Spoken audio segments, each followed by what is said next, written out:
Hi, everyone, and welcome to This is Growing Old, a podcast from the Alliance for Aging Research. I'm Sue Peschin, President and CEO of the Alliance for Aging Research. I'm really honored to introduce you to today's guest. She has worked at the Alliance for Aging Research for more than 15 years, and she does an incredible job overseeing the organization's health programs. Everyone, please meet Lindsay Clarke, the Alliance's Vice President of Health Education and Advocacy. Lindsay, thank you so much for joining us today. Thanks for having me on. This is fun. Yeah. You and your team recently released a new educational film on nutrition and aging called Food for Thought: The Role of Nutrition in Healthy Aging. Can you please share with folks who are listening why we wanted to do this project? Of course, we were really excited at the Alliance for this opportunity to create a new resource on nutrition and aging. The way we eat throughout our lives impacts the way we age. And most people realize that what they eat impacts their health, but they don't often consider or understand the impact of nutrition on disease prevention and disease progression. A healthy diet can help maintain a healthy weight, and we're all hyper aware of that. But it can also help lower our blood pressure, maintain healthy blood sugar control, manage arthritis, reduce the risk of cancer, reduce the risk of cardiovascular disease, including heart attack, prevent and slow the progression of eye disease, keep our bones and muscles strong, and help maintain brain health. Wow. Well, give me some of that. But how I guess what I think would be interesting to learn is, how does nutrition put us at a higher or lower risk of disease? Well, there are a number of ways. So, for something like heart disease, diets that are too high in saturated fats, cholesterol, and salt can clog and harden our arteries, increase blood pressure, increase the strain on our hearts. For diabetes, we know that a diet too high in sugar can impact the functioning of our pancreas. And they're more well known than most, but poor nutrition also weakens our immune systems, leaves us vulnerable to infections, slower recovery and wound healing. It also causes unhealthy weight changes and muscle loss that can lead to things like frailty, falls, broken bones, disability, loss of independence, and disease complications.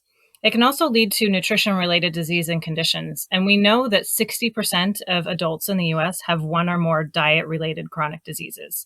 So malnutrition is a good example. This is a consequence of not getting the right nutrients and calories, becomes more common with age. We know that 1 in 2 older adults are at risk for malnutrition. And it can happen to anyone. Even those who are overweight or obese can be malnourished.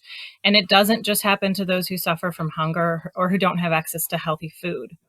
Malnutrition can lead to things like loss of Mm. weight and muscle, frailty, falls, infection, and delayed healing of broken bones.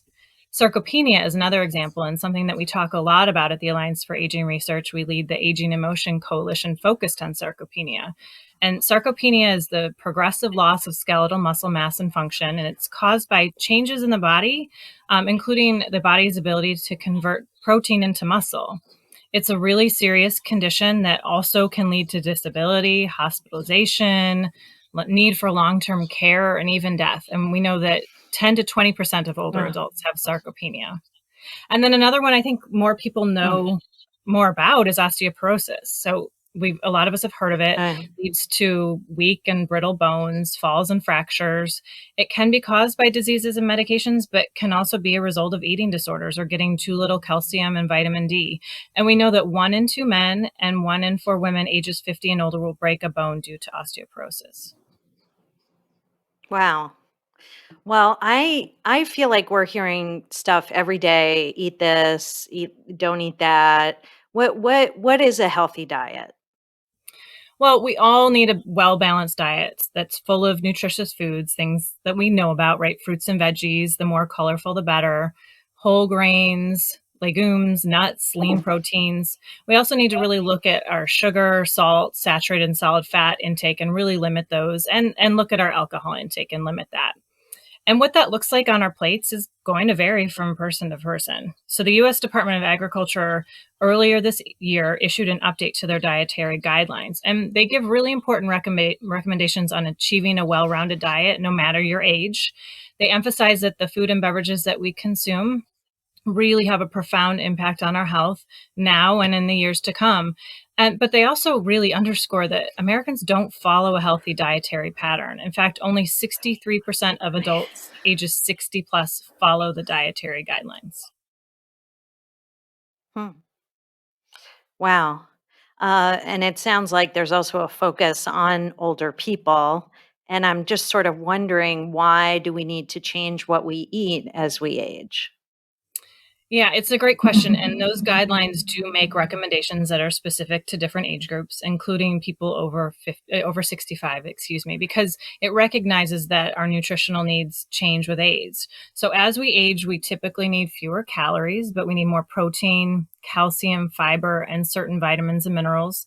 This has to do with changes to our metabolism, also our body's ability to absorb and use the nutrients that we consume. We're also more likely to experience changes to our sense of taste, to chewing and swallowing, maybe from dental problems. So we may be consuming Ah, less or avoiding certain foods. We're more likely to have medical conditions as we age, and those conditions can require medications that impact our appetite, or they might require us to make changes to our diets to take those medications. They may interact with alcohol, so we might have to limit alcohol consumption.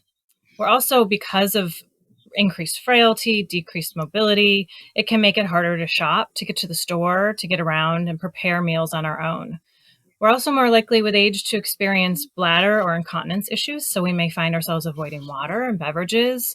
We also have a decline in our sense of thirst with age, so we really need to watch our water intake. And we're more likely to be socially isolated, which can really impact appetite. So there's a lot of things going on hmm. that can change what we consume and how our body uses what we consume. So we really need to pay attention to these changes since nutrition plays such a critical role in our health and our independence as we age. So at the very beginning, you talked about how the new dietary guidelines have some specific information about healthy eating over the age of 65. What Mhm. do they recommend? Right. So they say, follow the overall guidelines, but if you're over age 65, you should also make sure, really look at getting the recommended daily calories, and that does change with age. Making sure we get enough lean protein. So we know that around 46% of adults over the age of 70 don't get what they need in terms of protein. Avoiding alcoholic beverages or drinking in moderation, drinking enough fluid to stay hydrated. We just talked about the fact that we drink less, and we have a decreased sense of thirst. So we need more water, but we should avoid sweetened beverages. And we may need to talk to healthcare professionals about nutrition supplements because not everyone can meet their nutritional needs through food alone. So the guidelines emphasize all of that, but also that it's not one size fits all. So everyone should customize these recommendations to fit their personal preferences, their cultural traditions, their budget constraints. Oh, that's good. Yeah, I like it's not one size fits all, right? I've been many Right. sizes, so I can relate. Um, Me too. let's talk a little bit more about budget constraints because getting a healthy meal on your plate is something that a lot of people in our country can't take for granted, especially a lot of older adults who might live on a fixed income. Yeah, it's a really important point. The harsh reality is that each year, at least 7% of older Americans experience food insecurity, and they're struggling to put healthy food on their plate. It may be that they can't afford the healthy food, which unfortunately usually costs us at least twice as much as unhealthier options. Hmm. A lot of older adults live in food deserts, so their only access to food, especially if they have mobility issues or transportation issues, they need to take the bus. The closest store might be a convenience store or a gas station, and that's not usually where you're getting fresh fruits and vegetables. So they're really limited in the way of healthy foods there.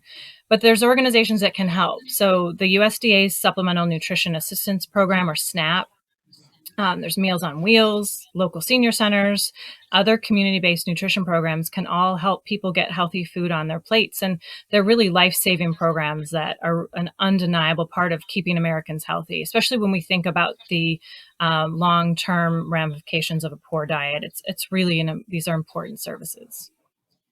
That's great. And your video is an important video. I'm a little bit biased, but where can listeners go to view the film and learn more? Well, so they should check it out at agingresearch.org/nutrition. They'll find the new film, Food for Thought, but we also have a lot of other resources on malnutrition, on nutrition for a healthy life, and on sarcopenia. Oh, that's great. So, do you have any final advice on nutrition for our listeners? Yeah, people need to know that we all have the power to maximize and improve our health. And that means also adding vitality to our years, reducing our risk of disease, increasing our health spans, which are those number of years that we're living in good health. So we can have fewer years that we're not living in good health. And research proves time and time again, it's never too late to make improvements. So we can start now. On the flip side, it's never too early to start eating healthy. That's good. I like it. Very positive. Mhm. So if you have a bad day, right, you You can start again. go the next Yeah. day, or no bad days, right? Maybe you just don't eat exactly the way you would like to. Um, so Lindsay, you've worked at the Alliance for more than 15 years, and in that time you've created a lot of fantastic award-winning resources. Can you explain to our listeners why you think health education resources are so important for older adults and, family members too, to learn about their health? Yeah, I mean, I think the reason that our materials are successful and resonate with folks is because they take what's often confusing and daunting medical information, and getting a diagnosis is so overwhelming, right? And it's hard to digest at the time of a diagnosis, everything you're hearing, even if you have a loved one with you, which we really advocate for. But even with another set of ears there, it can be too much to take in, and there's a lot of questions. And so we take something that's daunting and overwhelming and complicated, and we try to make it really easy to access and understand. And our resources not only make the information accessible, I like to believe that, but they empower older adults to take charge of their health, to be their own advocates, and bring advocates with them, and to ask questions. And then they also share resources on new innovations and research breakthroughs. So highlighting what patients should be on the lookout for, the questions they should ask, and even how they can get involved in clinical trials if they'd like to. Awesome. That's great. Sounds like a good place to go. Um, so I'm switching gears to ask a question we ask all of our guests. When you were a kid, what did you imagine growing older would be like? Well, I don't know that I really thought about growing old, but I know that, I mean, I had grandparents on both sides of my family that lived well into their 90s. And despite seeing some of the challenges of aging through them, they were always fun and active. And my grandmother in particular was, and she still is, a model for me on how to live life to the fullest. She was always laughing. She was always having a good time. She was really the life of every party she was at. And with all of my grandparents, I think I just saw growing older as a time for fun and for freedom, and a time to enjoy your family and your retirement, and all of the things that make you happy. I love it. That's great. That's awesome. I'd love Yeah, to. I would love to see their pictures. I probably have, but a I'd love couple to of see them. them Yeah, again. I Yes. will share them. Yeah. Okay. Um, so what do you enjoy most about growing older now? Well, it's funny when I thought about this. I know I've heard you say this. I've heard other guests say this. But even though there's still plenty of surprises and mysteries ahead, there's a certain sort of confidence and understanding that comes with age. And we don't have to worry as much about the small stuff, although I certainly still worry. But we can focus on the things that matter to us and our families a little Right. bit more than we were younger. And so I'm trying to pass that on to my kiddos, with the hopes that they can have some of that knowledge when they're still young, because I feel like if they can be young and have all that wisdom, that's just an incredible combination. So not that I have all the wisdom, but I think we just learn not to sweat the small stuff. Mm, lucky kiddos to have you for a mom.